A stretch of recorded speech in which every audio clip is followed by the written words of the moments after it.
Good morning students. Now after the completion of series and parallel derivation, we are about to start numericals related to series and parallel circuit. So let us start with example first. This example is on page number 214 of your NCERT. So let me read this example out for you people. In the circuit diagram given in figure 12.10.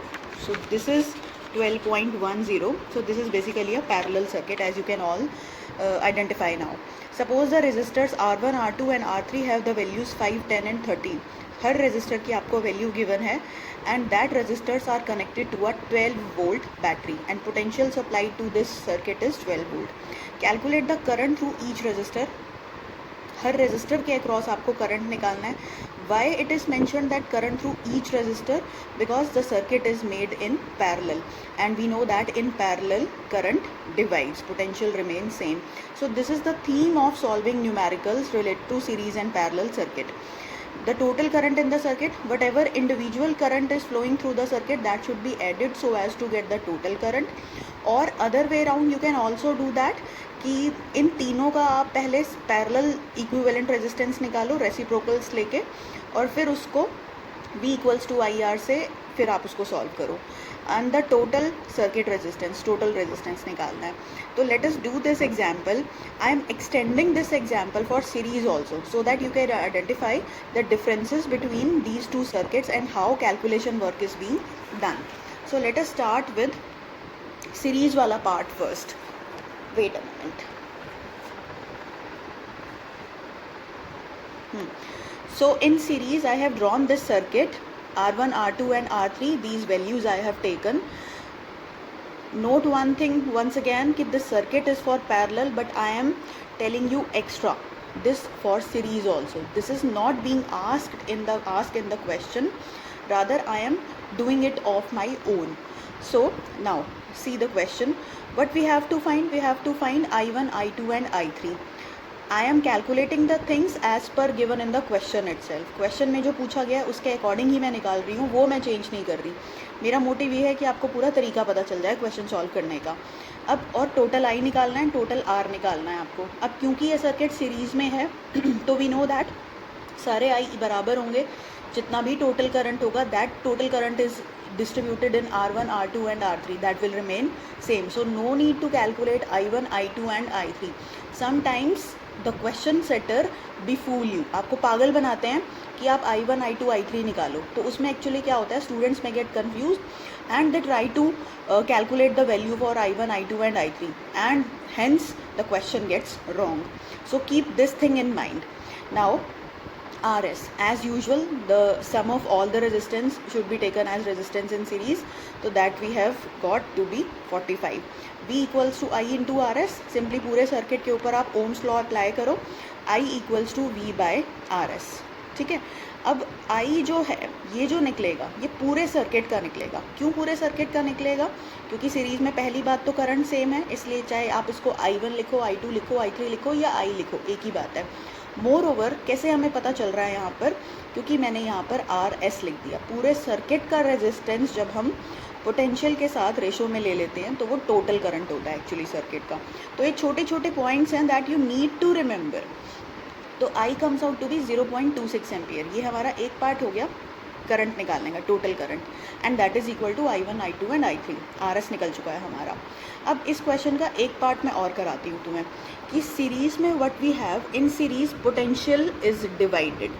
तो now see कि how potential can be calculated across these three resistors V1, V2 and V3 and we have to show, we will prove that, we have to show instead we will prove that कि V1 plus V2 plus V3 the potential difference across these three resistors will come out to be equal to 12 volt. मतलब जितना ये 12 volt था ये divide हो चुका है इन resistors के अंदर. So let us see that other part of the question too. So V1 can be calculated by IR1, similarly V2 IR2 and V3 is IR3. So ये values मेरे को मिल गई. अब notice one thing more कि ये सब volts में है. मैंने यहाँ पे वोल्ट लगाना मैं भूल गई. I should put it volt. हाँ, एक चीज़ और नोटिस करो कि मैंने यहाँ पर 5 और 45, 10 और 45 दो ये 5 के मल्टीपल्स हैं. मैंने इनको नहीं स्ट्रक किया, मैंने इनको काटा नहीं है इनको। क्यों? क्योंकि ये सब चीज़ें V1 V2 V3 सबके डिनोमिनेटर में 45 है, तो आपको अगर आप काट दोगे वैल्यूज़ तो एलसीएम लेना पड़ेगा आपको, वो सारा आपकी कैलकुलेशन वर्क को बढ़ा देगा। So to avoid that I have simply used this 45 as such in the question, so that in denominator 45 will come as such and all these numerators get summed up. तो ये 540 आ गया and when you calculate this will come out to be 12 volt. तो यहाँ आपका जो potential 12 volt था वही ये डिवाइड इस तरह से हो रहा है। तो this is how you can show that potential जो यहाँ सब में डिवाइड हुआ है वो एक्चुअली वही सम आ जाता है। अगर ये आपका उस सम के बराबर आ रहा है तो that means question is correct, you are going on the right track, और ये चीज़ पे बहुत इंपॉर्टेंट है। अब हम पैरेलल वाले सर्किट के ऊपर आते हैं। नाउ सी अगेन वही चीज़ें निकालनी है हमें, V1 V2 V3 R series की बजाय, क्योंकि अब पैरेलल में यूज़ कर रहे हैं तो पैरेलल हो गया। अब जो सर्किट है आपका वो ये सर्किट है जो एग्जैक्टली आपकी बुक में था, वो ये सर्किट है। अब आओ तुम वापस यहाँ पर I1 I2 I3 और I निकालना है। अब क्या डिफरेंस रहेगा यहाँ पर? अब ये चीज़ें जो है V1 V2 V3 ये सेम रहेगा, इसको आपको निकालने की ज़रूरत नहीं है। V1 equals to V2 equals to V3 equals to 12 volt, automatically अपने आप ही ये लिख दो, इसमें कंफ्यूज होने की बिल्कुल भी ज़रूरत नहीं है। R पैरेलल सिंपली ये लगाओगे आप, रेसिप्रोकल्स का रिलेशन, और I1 I2 I3 ये निकालेंगे अब हम यहाँ पर, क्योंकि सीरीज़ में करंट डिवाइड हो चुका है और इन तीनों का सम इक्वल होगा टोटल करंट के। या तो आप तीनों इंडिविजुअल निकालो पहले, फिर उसको सम करके I निकालो, या फिर आप V equals to I R parallel, इस रिलेशन से आप I निकालो, क्योंकि V टोटल है, I टोटल है और ये R टोटल है। तो यहाँ से टोटलिटी वाले रिलेशन से फिर हम यहाँ से I निकाल सकते हैं। तो करंट निकालने के यहाँ पे दो तरीके हैं, तो आप उसमें से कैसे भी निकाल सकते हो। अब सॉल्यूशन के लिए देखो, मैंने 1/R पैरेलल किया, ये सब ले लिया मैंने, रेसिप्रोकल एलसीएम ले लिया, सॉरी 10/30 1/3 आ गया। ये याद रखो कि this is 1/R parallel not R parallel. ये मैंने लास्ट टाइम भी बताया था कि स्टूडेंट्स ये गलतियाँ करते हैं यूजुअली। एंड R पैरेलल क्या हो गया आपका 3 ohms, R parallel equals to 3 ohms। अब टोटल करंट हम पहले ही निकाल लेते हैं, फिर हम देखेंगे कि I1 I2 I3 जो निकल रहा है क्या वो टोटल करंट के बराबर आ रहा है। तो ये बराबर था, I equals to V/R parallel मैंने यूज़ किया, जो मैंने आपको यहाँ पे बताया था, V equals to IR parallel, V/R parallel equals to 12/13। You put the value for V equals to 12, R parallel that is 3 ohms, 3 ohms मैंने यहाँ रख दिया। तो करंट क्या आ गया आपका 4 एम्पियर। अब हमें देखना है कि क्या I1 I2 I3 ये तीनों मिलकर I के बराबर आएंगे। तो मैंने I1 के लिए लिख दिया V/R1 and likewise for I3 also.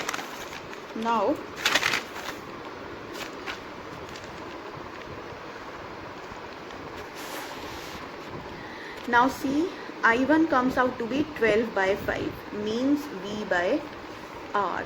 V is 12, R is 5, V/R2, V/R3, ये सब आपने पुट कर दिया। I1 I2 I3 आप ऐड करो तो ये सारा आ गया अब आपका 12/5, 12/10, 12/30। अब यहाँ पर आप फिर से एलसीएम लो, और इस एलसीएम को आपको सॉल्व करने की ज़रूरत नहीं है। क्यों ज़रूरत नहीं है? क्योंकि पैरेलल में यूजुअली यही होता है कि जब आप ऐड करते हो तो एक्चुअली जो आपकी ये रेजिस्टर्स की वैल्यू होती है, अगर आप केयरफुली देखो तो ये रेजिस्टर्स हैं नीचे, तो ये रेजिस्टर्स की वैल्यू रेसिप्रोकल में आ जाती है। और ये आपका क्या बन गया? ये आपका यही बन गया जो आपका R पैरेलल वाला रिलेशन था। तो इसको सॉल्व करने की दोबारा से ज़रूरत नहीं है, सिंपली डायरेक्टली आप 1/3 इसको यहाँ पर पुट कर दो बस। और फिर भी अगर किसी को शौक है एक्स्ट्रा काम करने का तो you go ahead for that. तो I इक्वल्स टू 4 एम्पियर। तो यहाँ से हमें प्रूव हो गया कि हमारा टोटल I जो था वो इन तीनों करंट्स के सम के बराबर था। तो this is how you use concept so as to find out numerical solution for the problems related to series and parallel circuits. Now let us come to example 12.9. अब इसमें देखो तुम क्या है इसमें, in figure 12.12, this is figure 12.12, let me explain the figure first. These two resistances R1 and R2 are clearly seen to be parallel to each other. These three resistors are parallel to each other. अब इन दोनों को solve करो, इन दोनों का equivalent निकालो, इन तीनों का equivalent निकालो, और ये जो है ये आपका सर्किट फाइनली कुछ ऐसा बन जाएगा. यहाँ ये आपको सीधा सीरीज में दिख रहे हैं, बैक टू बैक प्लेस किए हुए दिख रहे हैं. अगर आप एमीटर को हटा दो तो ये बैक टू बैक रखे हुए दिख जाते हैं आपको. तो ये मैं एक जनरल क्वेश्चन के बारे में बता रही थी. अब क्वेश्चन देखते हैं आगे, क्वेश्चन में है क्या.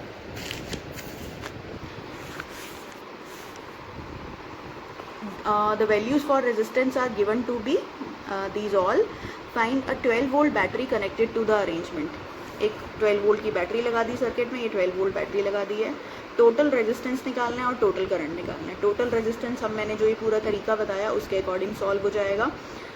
इक्विवेलेंट रेजिस्टेंसेस निकालते जाओ, इसको सिंप्लीफाई करो, इसको सिंप्लीफाई करो, और टोटल करंट. जब टोटल आर आ गया आपके पास तो टोटल पोटेंशियल भी यूज़ कर लेंगे हम ओम्स लॉ लगा के, और फिर हम टोटल करंट की वैल्यू निकाल देंगे. अब इसमें आपको बहुत स्क्वीज़ करके आंसर दे दिया. सो let us go step by step for the solution part. Now see,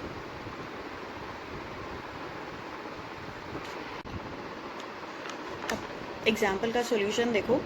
R1 ये वैल्यू है, R2, R3, R4, R5 ये वाली वैल्यूज़ दे दी सारी. टोटल R और टोटल करंट निकालने के लिए हम सॉल्यूशन स्टार्ट करते हैं. सबसे पहला पार्ट हम क्या करते हैं, सीरीज़ और पैरेलल में अगर कोई भी कॉम्प्लिकेटेड सर्किट गिवन होता है तो हम सबसे पहले सर्किट को सिंप्लीफाई करते हैं. तो सबसे पहला स्टेप है simplification of the circuit. Simplification के लिए हम क्या कर रहे हैं, इन चीज़ों को जो पैरेलल में दिख रहे हैं उसको सिंपल फॉर्म में लेकर आने की कोशिश करते हैं. पैरेलल हटाकर कोशिश करते हैं सारा सर्किट सीरीज़ में आने की सीरीज़ में आ जाए. तो पहले मैंने फर्स्ट नोड के ऊपर, इसके ऊपर मैंने पैरेलल का फॉर्मूला लगाया, 1/R1 + 1/R2. R1 की वैल्यू ये थी, R2 की वैल्यू ये थी. इसको मैंने सॉल्व कर लिया. या तो आप एलसीएम लो और फिर उसके साथ सॉल्व करो, मतलब वही 40 × 10 400 आप एलसीएम लो और फिर उसको सॉल्व करो. या फिर एक मैंने आपको शॉर्टकट तरीका बताया ही था कि आप R1 R2 ये सारा डायरेक्ट वाला फॉर्मूला यूज़ करो और उसके बाद उसको सॉल्व कर लो. तो R पैरेलल आपका क्या आ गया, 8 ओम्स आ गया. नेक्स्ट अब उसके बाद क्या है, नेक्स्ट वाली जो आपकी पैरेलल सर्किटरी दी हुई है इसके ऊपर दोबारा से ओम्स लॉ लगाओ आप, सॉरी रेजिस्टेंस का सर्किट लगाओ, रेजिस्टेंस का फॉर्मूला लगाओ. ये आ गया आपका, और ये सॉल्व करने के बाद आ गया आपका R पैरेलल = 10 ओम. अब जो आपकी ये फर्स्ट नोड है, फर्स्ट जो सर्किट था उसका R आ गया = 8 ओम्स. बीच में आ गया आपका एमीटर और यहाँ आ गया आपका 10 ओम्स. अगर मैं यहाँ पर इस एमीटर को हटा दूँ कि मेरे को सपोज़ मेजर ही नहीं करना करंट, तो क्या यहाँ पर आपको कोई जॉइनिंग लिंक दिखता है, कोई नोड दिखती है, कोई अटैचमेंट दिखता है? नहीं दिखता. तो resistance back to back place किए हुए हैं, इसलिए ये दोनों रेजिस्टेंस कैसे अरेंज्ड हो गए, सीरीज़ में अरेंज हो गए. तो दोनों का सम क्या हो गया डायरेक्ट, 10 + 8 = 18 ओम्स. अब हमारे पास R आ गया, R = 18 ओम्स.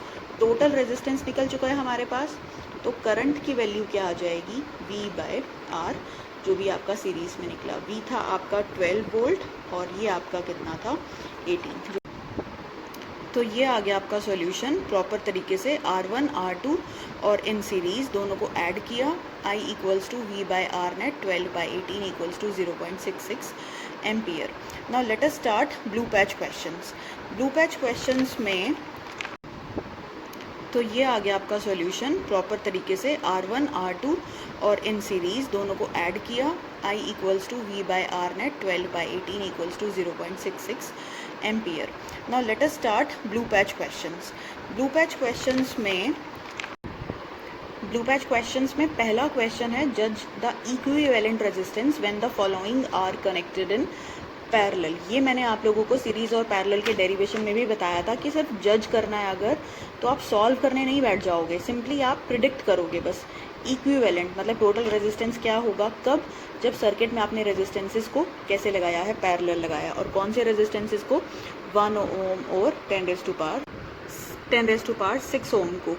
तो जज करने के लिए सिंपली आप क्या लिखो कि दोनों में से लोएस्ट वैल्यू कौन सी है, 1 है, तो equivalent resistance will be less than 1 ओम, क्योंकि पैरेलल में है तो सबसे छोटी वैल्यू से भी रेजिस्टेंस क्या हो जाता है, छोटा. Similarly you have to analyse this question and do it of your own. Second question is a numerical question and I'm coming to that. Before that, let us see question number 4 and 5. सबसे पहले fifth question देखो, what is the highest and lowest resistance, total resistance that can be secured by the combination of 4 coils of resistance. These 4 value of resistances are given to us. When will you attain highest resistance out of these 4 resistances value, and when you are going to get lowest value of the resistance for these 4 values. We know that highest resistance when can be obtained, when we connect all the devices, all the resistors in series. So just simply connect them in series and write it as Rs equals to R1 plus R2 plus R3 plus R4, and you just keep on adding the resistors. This is how you will get the highest resistance. And for lowest, connect them in parallel. 1 by R parallel equals to 1 by R1 plus 1 by R2 plus 1 by R3 plus 1 by R4. This fourth question is very important, so let us come to that. 3 resistors are given to you with values 2, 3 and 6 ohms are connected. And how will you obtain the resistance of 4 ohm and 1 ohm? See, this is a pure hit and trial type of question, like what you do in balancing, कि सिर्फ आप तुक्का लगाते जाते हो. अब इसमें बस हमें सिचुएशन को थोड़ा सा एनालाइज करने की ज़रूरत है. So let us see this first ohm resistance can be obtained in what way. See, the values of resistances given to us are 2, 3 and 6, and this one is smaller than the smallest value of resistance is given to us. So obviously, when can we have this kind of combination possible? When you connect all these 3 resistances in parallel. तो सबसे छोटी value से भी छोटा resistance आपको मिल जाएगा जब आप इन तीनों को पैरेलल में कनेक्ट करोगे. अब इसका सॉल्यूशन मैं आपको प्रॉपर तरीके से बताती हूँ कैसे करना है. Next let us discuss that first कि how will you obtain 4 ohm resistance. अब जो 4 ओम रेजिस्टेंस है वो ना तो आपका 2 से छोटा है या 6 से बड़ा है, तो उसमें हमें कुछ अलग तरह से दिमाग लगाना पड़ेगा. हमें 2 ओम तो चाहिए और 3 और 6 के बीच का एक रेजिस्टेंस चाहिए. और 3 से अगर बड़ा हो गया तब भी प्रॉब्लम है, 3 से अगर छोटा हो तो काम चलेगा हमारा. तो 3 से छोटा हमें कब मिल सकता है, जब छोटी से भी छोटी वैल्यू हमें कब मिल सकती है, जब हम इन दोनों को किस में कनेक्ट कर लें, पैरेलल में कनेक्ट करते हैं. और इन दोनों को पैरेलल में कनेक्ट करके इसके साथ फिर क्या कॉम्बिनेशन लगाना है ये अब देखते हैं. तो न्यूमेरिकल सॉल्यूशन की तरफ देखो. अब ये है आपके पास R1, R2, R3 की वैल्यूज़ गिवन है. एक आपको 4 ओम का नेट रेजिस्टेंस चाहिए, एक आपको 1 ओम का नेट रेजिस्टेंस चाहिए. 1 ओम के लिए हमने पैरेलल में लगा दिया. या तो आप सीधा सर्किट ड्रॉ कर दो और उसके बाद आप सीधा लिख दो R पैरेलल इक्वल टू 1 ओम. पर बेटर क्या रहता है, बोर्ड में इस टाइप के क्वेश्चंस जनरली 5 नंबर के क्वेश्चन में आते हैं और आपको एक साथ में एक छोटा 2 नंबर का क्वेश्चन भी गिवन होता है. तो बेटर है कि you keep on writing all the steps in better way, that will be a better way. So 1 by R parallel equals to sum of the reciprocals. बार बार बोल रही हूँ ताकि बार बार ये आपको क्रैम हो जाए अच्छे से. तो 1 बाय R पैरेलल किया और ये आ गया आपका एलसीएम सब कुछ लेके R पैरेलल इक्वल टू 1. तो 1 तो ऑब्टेन हो गया हमारा बाय कनेक्टिंग इन पैरेलल. अब हिट एंड ट्रायल लगाते हैं हम. हमने इन दोनों को पैरेलल में कनेक्ट कर दिया और इन दोनों के पैरेलल कॉम्बिनेशन के साथ इसको हमने सीरीज़ में डाल दिया, क्योंकि हम एनालाइज कर रहे हैं सिचुएशन को. 3 और 6 का हम पैरेलल निकालते हैं. सिंपली मैं R1 into R2 divided by R1 plus R2 direct shortcut लगाया मैंने. You can also write 1 by R1 R2 equals to 1 by R parallel. कोई भी आप फॉर्मूला यूज़ करो, इट्स अप टू यू.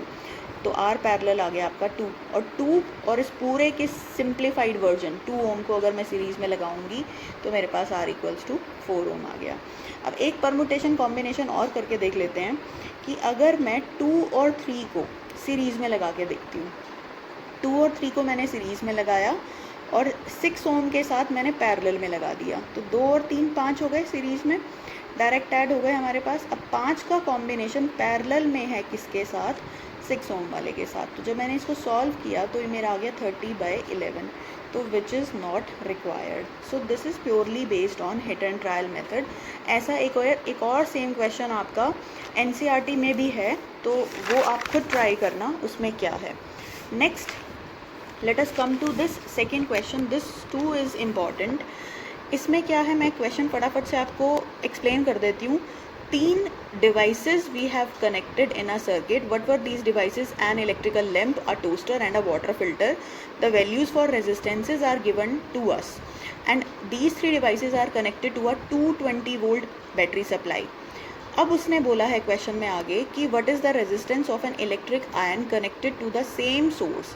अगर हम इन तीनों के अक्रॉस अगर हम एक इलेक्ट्रिक आयन कनेक्ट कर देते हैं, कि इलेक्ट्रिक प्रेस, कपड़े प्रेस करने वाली प्रेस अगर हम कनेक्ट कर देते हैं तो उसी सेम सोर्स के अक्रॉस, इसी सेम पोटेंशियल के across, that takes as much current as all the three appliances. मतलब जितना ये तीनों मिलके करंट सर्किट में से यूज़ करते हैं उतना वो अकेला इलेक्ट्रिक आयरन जो है, इलेक्ट्रिकल आयन जो है वो यूज़ कर लेता है. तो what is the current through it.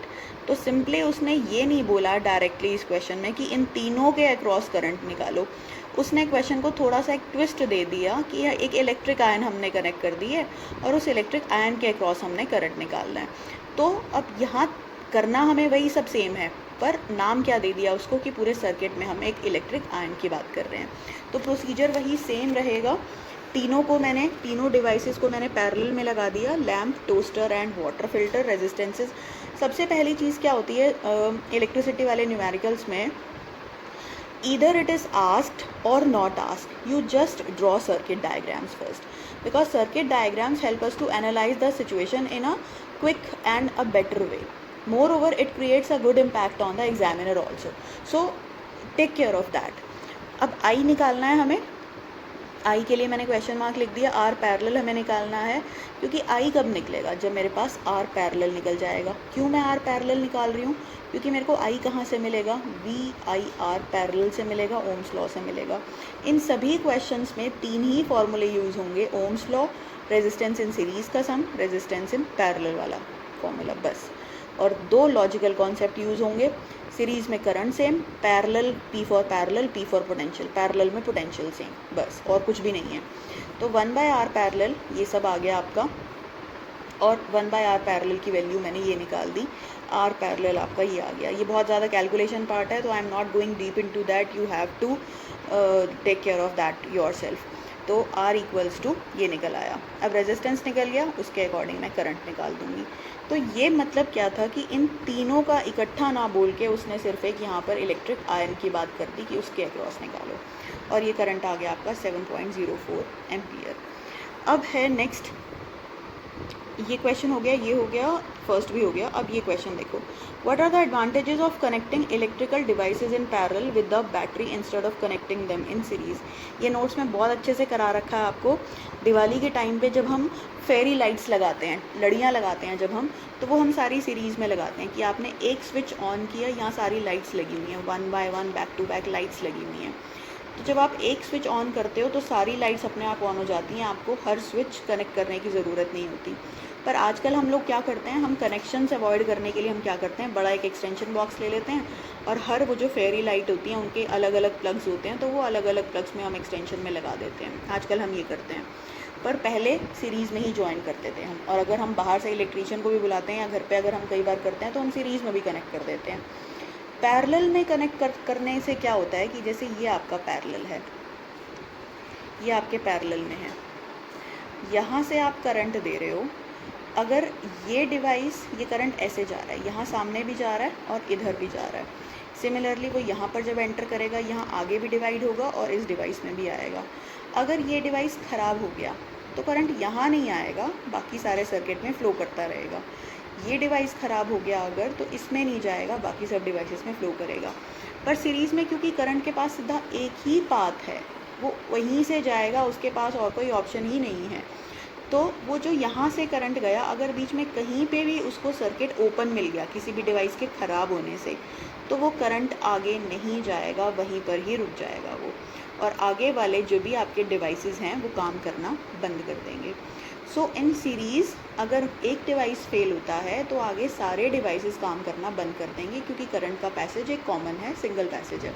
But parallel में करंट के पास ऑप्शंस हैं नोड्स में ट्रेवल करने के, डिफरेंट पाथ्स में ट्रेवल करने के. तो करंट कोई भी पाथ चूज़ कर सकता है, डिफरेंट डिवाइसेस में जा सकता है. अगर एक डिवाइस ख़राब हुआ तो उस पाथ को स्किप कर देगा. सीरीज़ में आपका जो स्विच है वो एक ही स्विच से सारे डिवाइसेस ऑपरेट हो जाएंगे. तो आपने एक स्विच ऑन किया, तो क्या हो रहा है कि सारे डिवाइस ऑन हो गए, आपको भले ही वो चाहिए या नहीं चाहिए, पर पैरेलल में हम हर डिवाइस का अलग स्विच अप्लाई करा सकते हैं। सीरीज़ में ये पॉसिबिलिटी नहीं होती क्योंकि करंट का पैसेज कोई और नहीं है मोर ओवर। पैरेलल में क्योंकि पैसेज अलग है, तो पैसेज के करंट के पाथ के depending upon the path of passage of current we can apply switch to different appliances, and thereby all the appliances can be turned on and off depending upon our requirement. हमारी अपनी requirement के according हम उनको turn on या off कर सकते हैं। Next चीज़ क्या है, सीरीज़ में क्या होता है, पोटेंशियल डिवाइड हो जाता है, potential divide and current remains same. तो पोटेंशियल डिवाइड होने से क्या हो रहा है कि हर डिवाइस को अलग पोटेंशियल मिल रहा है बट करंट सेम है, जो हमारे सर्किट की रिक्वायरमेंट नहीं होती। हमारे घरों में जो पोटेंशियल आता है वो वही 220 वोल्ट ही आता है, वही सब डिवाइसेस को चाहिए, करंट की रेटिंग सबकी अलग होती है। तो सीरीज़ हमारी ये रिक्वायरमेंट फुलफ़िल नहीं कर पाता जो कि पैरेलल कर पाता है। पैरेलल में हमें पता है पोटेंशियल सेम रहता है बट करंट जो होता है वो डिफरेंट हो जाता है, और यही चीज़ हमें चाहिए जो कि फुलफ़िल कौन कर रहा है, पैरेलल। और आप ये सीरीज़ और पैरेलल वाला क्वेश्चन बहुत इंपॉर्टेंट है, आप इसको थॉरोली रीड करो नोट्स में से, वो समझ में आ जाएगा एक बार समझने के बाद।